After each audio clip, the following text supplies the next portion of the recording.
जवान साथियों, माता और बहनों,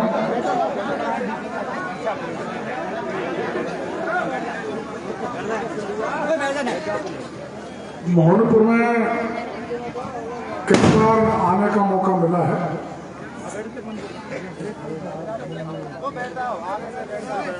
लेकिन आज पूरी बस्ती में माता बहनों ने कलश यात्रा निकाली।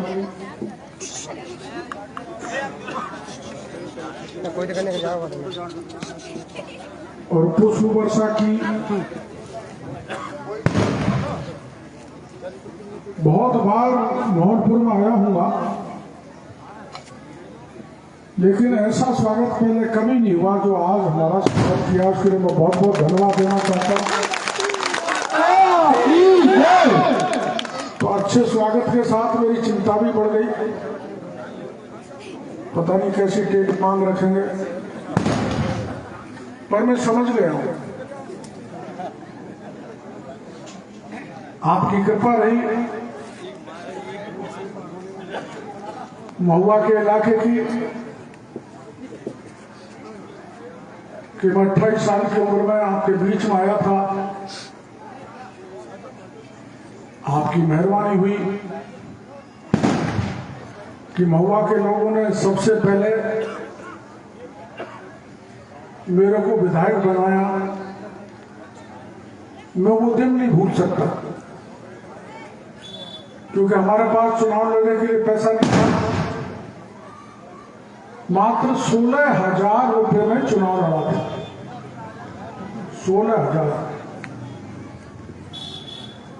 16,000 तो आजकल 1 घंटे में खर्च हो जाते हैं। कितना महंगा चुनाव हो गया। अरे वो चुनाव में भी फर्क हो गया। वैसे हमके बाद महुआ की जनता ने बड़ी ईमानदारी से काम किया। पहले हम ट्रैक्टर से प्रचार करते थे, पैदल, साइकिल से, मोटरसाइकिल से, तो खर्चा कम होता था। जितना होता था उतना गांव में लोग माला पहना देते थे, पैसा भी बच जाता था।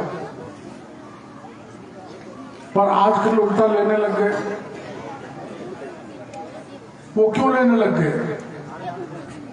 इसलिए लेने लग गए जब मंत्री, एमएलए, एमपी, मुख्यमंत्री पैसा खाएं, जो आप रोज सुनते हो, अखबारों में पढ़ते हो। कल ही झारखंड के मुख्यमंत्री को गिरफ्तार किया है। अब मुख्यमंत्री को गिरफ्तार करना ये पहला ही उदाहरण है। और क्यों किया? दीन गरीब की जमीन को खा गए। तो पिछले 10 साल में जो है भारी भ्रष्टाचार फैला, जनता त्रस्त हो गई। तो आपने समझ का काम किया और राजेंद्र प्रधान को आपने विधायक बना दिया। पहले अंगूठा छाप गोलमा को भी बना दिया था, मेरे को भी बना दिया, राजेंद्र प्रधान को भी बना दिया। तो इस इलाके की जनता की हम भरपूर सेवा करेंगे, इस बात का भरोसा मैं आप लोगों को देना चाहता हूं। अब मैं बनाऊं कृषि मंत्री, तुम पता नहीं क्या क्या सोच रहे थे। अभी बच्चे नारे लगा रहे थे, एक ही लाल, किरोड़ी लाल। अब भजन लाल जी हमारे मुख्यमंत्री हैं।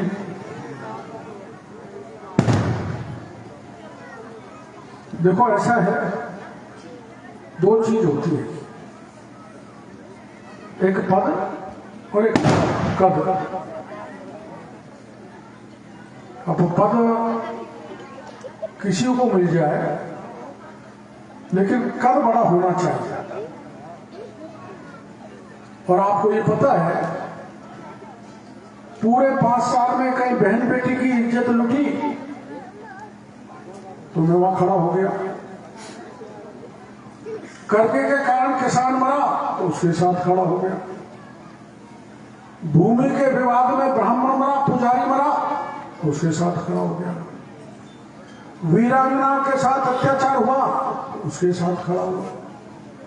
आमागढ़ से मूर्ति तोड़ दी तो पहाड़ पे ही चढ़ गया। पेपर लीक हुआ तो 26 लाख बच्चों के साथ खड़ा हो गया, उनको गिरफ्तार कराया। यानी मेरी मान्यता है कि मंत्री, मुख्यमंत्री, एमएलए, एमपी से सेवा नहीं होती है, गलतफहमी है। जनता का जो कोई व्यक्ति लीडर बन जाए तो सरकार को उसकी सुननी पड़ती है। ये मोटा मोटा फार्मूला में मान के चलता हूं।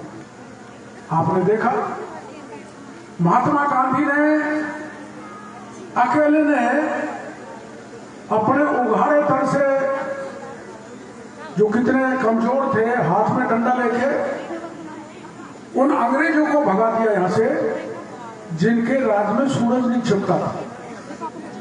तो बताओ उस समय का प्रधानमंत्री बड़ा हुआ, महात्मा गांधी बड़ा हुआ। इमरजेंसी लगी तो जयप्रकाश नारायण आंदोलन किया, वो तो कोई प्रधानमंत्री नहीं थे, न मुख्यमंत्री थे। उन्होंने इंदिरा गांधी के आपातकाल का इलाज कर डाला, किया ना। इसलिए आपकी चिंता वाजिब हो सकती है। मैं किसान का बेटा हूं, मेरे को खेती, किसान को संभालने का काम मिल गया, ग्रामीण विकास मिल गया। अब खेती में आपके काम कराऊंगा, नए नए काम कराऊंगा, चिंता मत करो। ये बहन बेटी बैठी है ना, इनके हाथ से खेतों में ड्रोन उड़वाऊंगा, ड्रोन। आप दवा डालते हो, पानी में डालते हो या बीज लो, बहुत खराब हो जाता है फसल, जमीन हमारी खराब हो जाती है। यूरिया और नैनो यूरिया दोनों अगर आपने डालने की गलती कर दी तो आपकी जमीन बंजर हो जाएगी। यूरिया, कीड़े मारने की दवा, ये सब जो आप केमिकल अपने खेतों में जहर डाल रहे हो, वो जहर से पैदा तो आपकी हो रही है, लेकिन एक तरफ जमीन खराब हो रही है, दूसरी तरफ खाने वालों के कैंसर हो रहे हैं। आप ये देख सकते हैं। इसलिए आधुनिक तकनीक से खेती करना, कम खर्चा है, ज्यादा पैदावार हो और हमारी जमीन बची रहे, ऐसी योजनाएं मैं जितना समय मिलेगा उसमें लागू करने की कोशिश कर रहा हूं। अभी मैं सवाई माधोपुर गया था, मैं वहां के किसान बुलाए, आपके हम एक दिन आऊंगा, 200 किसान बुलाए। हर किसान ने थोड़ी जमीन में उतनी कमाई कर ली जो ज्यादा जमीन में नहीं होती। अब अपने यहाँ किसी के 1 बीघा जमीन है, किसी के 2 है, किसी के 2.5 है, 5 हो सकती है, 10 बीघा और ज्यादा से ज्यादा होती है। अब बच्चे तो पैदा हो ही रहे, वो क्या करेंगे, जमीन बढ़ती जाए। तो मेरे किसान, हम ऐसे तो बहुत किसान थे, पर एक किसान को मैंने खड़ा किया कि तुम्हारे पास कितनी जमीन है? उसने कहा 1 बीघा है। तो कितना कमा लेते हो? कि आधुनिक खेती से 10-12 लाख रुपए 1 बीघा में कराता हूं, और मेरा बेटा और मेरी बेटी MBBS की पढ़ाई कर रहे हैं। अब आप अपन सरसों उगाते हैं, वही पुरानी चाल चल रही। और अगर किसी कारण से पाला पड़ जाए, ओला पड़ जाए, फसल नष्ट हो जाए, तो कोई सरकार ज्यादा पैसा नहीं देती। आप देख रहे हो, ज्यादा पैसे नहीं देते। और जो 1 बीघा में 10-12 लाख कमाए, शायद 1 बीघा की सरसों उतना पैसा नहीं दे सकती। इसलिए चाहे केंद्र की चाहे राज्य की, उनको मैं तय करूंगा कि हमारा कृषि अधिकारी घर घर जाए, योजनाओं को बताए और योजना का लाभ लेने वाले किसानों को जानकारी दे। मैं आपको कह रहा हूं कि आप थोड़ा हटके खेती करो तो आपकी आर्थिक स्थिति सुधरेगी, आर्थिक स्थिति सुधरेगी। मेरे को चिंता इस बात की है कि हमारा किसान फसल में रोग लग जाता है, कभी बीज नकली दे देते हैं, बो दिया तो बीज ही नहीं उगा, उसके साथ धोखा हो गया। तो बीज मेरे पास है, खाद मेरे पास है, दवाएं मेरे पास है, खेती जिस प्रकार की भी खेती राजस्थान में होती है उसका बीज का प्रमाणीकरण हमारा विभाग करेगा। मैं कोशिश करूंगा कि अच्छा से अच्छा बीज आपके पास पहुंचे, क्योंकि कबाड़ेबाज बहुत है, घोटालेबाज। अब सब घोटालेबाजों से लड़ना, उसको लिए तो बड़ी फौज चाहिए। अब मैं अकेला हूं, बूढ़ा वैसे हो गया। आपने ये देखा कि जब खाद का कट्टा आपको दिया गया तो दोगुनी कीमत में दिया गया, उसके साथ एक थैली और पकड़ा दी जिसका कोई लेना देना नहीं, कोई काम की नहीं है, तो किसान की लूट हो गई है ना। इस लूट के मैं बंद करूंगा, आपको चिंता करने की जरूरत नहीं है, और कोशिश करूंगा आपके चेहरे पे चमक आए, आप खुश रहे। अब एक खुश होने का एक बड़ा काम मैंने कर दिया। चंबल का पानी, जिसको ERCP कहते हैं,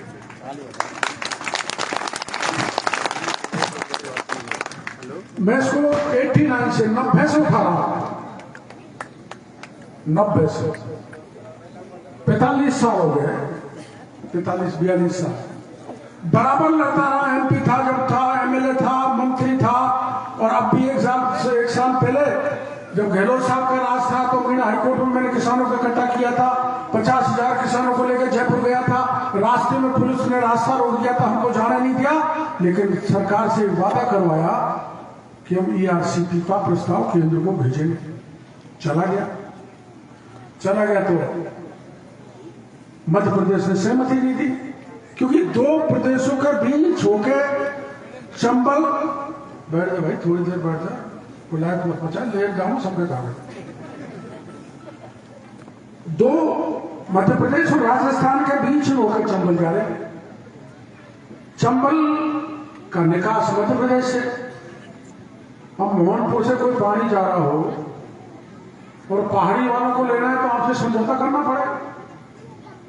तो मध्य प्रदेश से समझौता नहीं कर रहे थे गहलोत साहब। हमने एक योजना बनाई, पार्वती, कालीसिंध, चंबल तीनों नदी को जोड़ा, और 13 जिलों के किसान को मध्य प्रदेश में पानी जाएगा और 13 जिलों को किसानों को राजस्थान में पानी आएगा, जिसमें ये जगह भी है जहां मैं खड़ा हूं। अब आप जानते हैं कि गंगा को इस धरती पर लाने के लिए राजा सगर के 16,000 पुत्रों ने बलिदान दिया था। क्यों भाई, छोटा वाला सही कह रहा हूं? सही कह रहा हूं। 60,000, हाँ 60,000 में। अब मैं तो अकेला जब से लड़ रहा हूं, लेकिन आ गई। अब मेरे जीते जी पानी मेरे को तो लगता नहीं आ गया है, क्योंकि इसमें 400 किलोमीटर से नहर आएगी, इसमें पता नहीं कितना टाइम लगेगा बनने में। कहीं पहाड़ काटना है तो उसमें टनल बनेगा, कहीं पानी चढ़ाता है तो उसमें बड़े पाइप लगेंगे, कहीं ढलान है तो उसमें नहर बनेगी, कहीं बांध बनेगा, कहीं बैराज बनेगा। पर मैंने ये टुडाना का जो घाटा है, जिसके 2 पहाड़ हैं, एक तो टुडाना की तरफ से, एक नांदड़ा की तरफ से, वहां जगह है, वहां पे बांध बनेगा और उसका बांध का पानी भरतपुर तक पहुंचाया जाएगा। ऐसी योजना में मैंने जुड़वा दिया। तो मैं जची नहीं मेरी बात, नहीं 10 साल ज्यादा, 10-12 साल, 10 लग जाए तो लग जाए भाई, उसमें नहीं कह सकते। पर 60,000 सगर के पुत्र को मरने में कोई 1000 साल लग गई होंगी।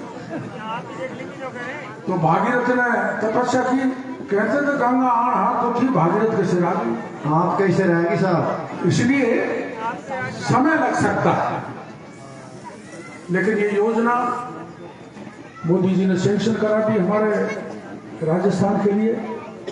ये मेरे लिए तो बहुत खुशी की बात है। मैंने एक सपना देखा था 90 में कि चंबल का पानी आए। अब मेरा तो एक और है, लेकिन अब जब तक जिंदा रहूंगा कि नहीं रहूंगा, कि चंबल का पानी जम्मू और रामगढ़ बंद में डले और उधर से यमुना का पानी भी जम्मू और रामगढ़ बंदे में आ जाए। चंबल और यमुना को मिला डालो, और सारे चप्पे चप्पे को 10 जिले को सिंचाई कर दो। ये मेरी योजना है। मेरा भी मुख्यमंत्री जी से कहा है कि तुम कभी जयपुर से दिल्ली गए हो तो गुड़गांव नहर है जो बहरोड से 15 किलोमीटर दूर है। बहरोड से अगर वहां तक का समझौता कर लिया जाए तो आप हर बार बरसात में ये सुनते होंगे। ए बेटा 2 मिनट चुप करा। यहां से जब भी हरियाणा से बाढ़ आती है, पानी खुलता है तो पूरी दिल्ली चिल्लाती है बाढ़ आ गई, हमको बचाओ। तो बाढ़ का पानी रूपा रेल में डाल दिया जाए तो अलवर सिंचित हो जाए, साबी में डाल दिया जाए तो कुछ जयपुर का इलाका सिंचित हो जाए, और उसी पानी को लाकर जमवारामगढ़ में बंद में डाल दिया जाए तो डूड नदी के जदू मोरल से बनास और बनास से चंपक दोनों नदी मिल जाए, और जितने भी बांध पड़े उनको लबालब भर दो, और अगर जरूरत पड़े तो और बांध बना दो ज्यादा पानी आवे तो। ये मैं 30 साल से उठा रहा हूं ये बात, लेकिन अब मिला तो इस योजना को भी कोशिश करूंगा जीते जी स्वीकृत करा दूं आपके आशीर्वाद से। आप खुश रहे, क्योंकि मेरा वो किसान, वो बहन बेटी सभी जाति की जिसने मेरे को छोटी सी उम्र में एमएलए बना के भेज दिया। जब हम जाते थे प्रचार में तो मीणा कहते थे ये तो बढ़िया बावों की बात, वोट नहीं देते तो बड़ी चिंता होती थी। जहां प्रचार में जाए वहां पंजा दिखता था। हम कमल का फूल लेकर आए, लेकिन भला हुआ की जनता का कि मैं हारा नहीं था 80 में, मेरे को 80 में 16 वोटों से गड़बड़ करके हराया गया था। लेकिन अगली बार आपका आशीर्वाद ऐसा मिला कि मैं जीत के 85 में विधानसभा में पहुंच गया, और महुआ के नाम से मैं चारों तरफ घूम रहा हूं। बाड़ी भेजे तो बाड़ी, बामनवास भेजे तो बामनवास, वहां कोई नई नवेली औरत भी तैयार है, हो जाएगी मेरे सामने, उसके पास पैसा। मेरा तो वैसे घर वालों नाम किरोड़ी लाल रख दिया, कौड़ी भी नहीं है। कैसे लड़े भाई, बड़ी दिक्कत है, पैसा कहां से लाए। लेकिन बड़ा हो सवाई माधोपुर की जनता का कि वो पैसे से नहीं बिकी, उसने ईमान को टिकट दिया, डॉक्टर किरोड़ीलाल की मेहनत को टिकट दिया, डॉक्टर किरोड़ीलाल के काम को टिकट दिया, इसलिए जीत के आ गया। वरना योजना तो हराने की थी। ऐसा यहां हुआ। कुछ ढोंगबाज नाटक की बात लोग आ गए, पैसे कमा लाए भ्रष्टाचार का, 5 लाख तक भ्रष्टाचार हुआ। पर हमने तय कर लिया है हमारे परिवार ने कि भ्रष्टाचार के रूप में 1 पैसा भी किसी से लेने की कोशिश की तो ठीक नहीं होगा, बिस्टा खाने के बराबर। अब ये प्रधान जी नए आदमी है, अब नए छोरों को जानते हो आप कैसे कैसे होते हैं। इसलिए कोई गलती करे तो इस पर ध्यान रखें। ये फोन नहीं उठाए, राम राम ढंग से नहीं करे, कोई गड़बड़ करे तो आप किसी जैसा एमएलए ये आपका है वैसा ही मैं आपका एमएलए हूं। आपका काम भरपूर आधी रात में भी करूंगा। आज गांव में बहुत अच्छी सफाई है मोहनपुर में, और ऐसा लग रहा है गांव ने एक होकर तैयारी की है। मैंने इतनी भीड़ मोहनपुर में कभी नहीं देखी, इतनी भीड़, बहन बेटियां मर्द। तो ये बड़ी अच्छी बात है, गांव में पार्टीबाजी नहीं हो। जब हमें पार्टीबाजी गांव में होती है, आपस के झगड़ के जाते हैं तो कोई दुखी जाता है, साहब मेरी जमीन पर कब्जा कर लिया, क्या नाम है तेरा?